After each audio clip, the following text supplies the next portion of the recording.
Conflict in relationships is unavoidable. Even with your friends and family, maintaining peace is a struggle. And it's even more difficult with our enemies, people who are out to get us. Right. This is true of any time and any place in human history. Where there are people, there is strife and violence. And this was definitely true in the time of Jesus, when Roman forces occupied the lands of Israel. So in his teachings, Jesus gives a radical vision for how his followers can seek peace in the midst of this conflict and work to repair even the most difficult relationships. Jesus is an Israelite, and he believes that God's wisdom for relationships is found in the covenant laws given to ancient Israel. And so in these teachings, Jesus will quote from one of those laws and then show the wisdom that's underneath. So Jesus says, "You have heard that it was said to the ancients, 'Do not break your oath, but fulfill to the Lord the vows you have made.'" Now, in Israel, an oath was a type of promise where you swear by God that you will do what you say. Like if you want to borrow some money, you could swear by God to repay me. Exactly. And you can trust me because in Israel's covenant laws, God requires me to keep my oaths. So oaths are a great way to avoid disputes. You would think so, but even oaths can be twisted to take advantage of people. For example, what if I swear by God's temple that I will repay you? Well, I know the law requires you to honor your oath, so it's a deal. But I didn't exactly swear by God, just by his temple. So I'm not really bound to the oath. So you're tricking me into trusting you. Exactly. So Jesus cuts through all of this and says, just don't make oaths at all, by God or by anything else in God's world. Never make a promise to anyone? Not quite. His point is that when you do make a promise, don't use God's reputation as a tool to manipulate people. Right, Jesus says, let your yes be yes and your no be no. Being a peacemaker starts with a radical commitment to honesty and integrity. Now, I can see how this works if I started the conflict, but what if someone else starts a conflict with me? Well, the next case study actually gets into exactly that. Jesus quotes from the Torah, "You have heard that it was said, an eye for an eye and a tooth for a tooth." This is a famous line known as the law of retaliation. Yeah, you harm me, I can harm you back. This kind of sounds like a license for revenge that can get out of hand. Well, actually, this law was designed to limit the amount of retribution you can demand. It should be equal to the amount of harm done and not more.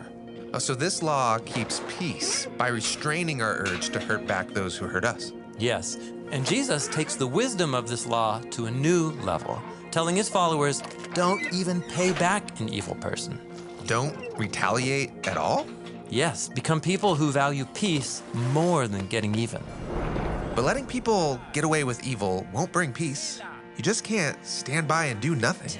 Hold on, Jesus doesn't say do nothing. Rather, he advocates a really bold and creative response to evil that is nonviolent, so it can open the door for peace. What does that look like? Well, Jesus gives 3 examples from his own time and place. First, he says, whoever slaps you on your right cheek, turn the other to them as well. In the ancient Roman world, a right cheek slap with the back of the right hand was a symbolic way of dominating someone. And humiliating them. But Jesus says, don't retaliate. Rather, stand your ground and offer them the left cheek. This will force your attacker to strike with an open right hand. In other words, to strike you like an equal. And it forces them to treat you as a fellow human being. Yes, even if it costs you. Well, next, Jesus says, if anyone sues you and takes your shirt, let him have your coat also. Yeah, in ancient Israel, taking a poor person's coat was against the law because it's also their blanket to keep warm at night. But a really uncaring person could find a way around this by demanding their shirt as payment. Right. So Jesus offers a creative response. Give them your shirt and also give them your coat. Why would you do that? Wouldn't that leave you exposed? Exactly. Jesus is being provocative. The goal is to shock everyone around by exposing this injustice through costly generosity. The third example is whoever forces you to go 1 mile, go with them 2. In Jesus' day, a Roman soldier could force any subject to carry their packs for them up to 1 mile. How humiliating and dangerous. And so Jesus says, carry that load not just 1 mile, but 2. The first mile, he might treat you like a pack animal, but by going that second mile, you assert your humanity as you choose to treat him like a friend. Wait, treat an enemy oppressor like a friend? Yeah, it sounds crazy. But Jesus is saying that bold generosity can subvert the power games of our world and even turn enemies into friends. And that leads to the last law that Jesus quotes. You have heard that it was said, you shall love your neighbor and hate your enemy. Jesus is quoting an ancient biblical law when he says, love your neighbor. But then he quotes a popular line that many Israelites added to the law, but you can hate your enemy. Jesus counters this by telling his followers, love your enemies and pray for those who mistreat you. Now, isn't this going a bit far? Peace with my enemies is one thing, but loving them? Yes, Jesus seems to think that true peace is only possible when we treat every human as if they have ultimate value, which means that even my enemy is a fellow image of God. But how am I supposed to love someone who hates me? It's hard enough to love the people that love me. And our love for our friends and our family is a good thing. But for Jesus, that is just the starting point. He challenges his followers to share that same love outside our circles of comfort. And he holds up God's indiscriminate, generous love as the model.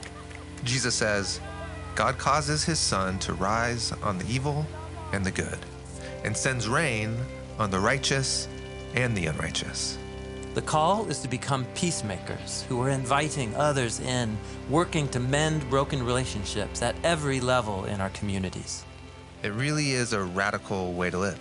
Yes. Jesus calls it becoming complete when he says, be complete just as your heavenly Father is complete.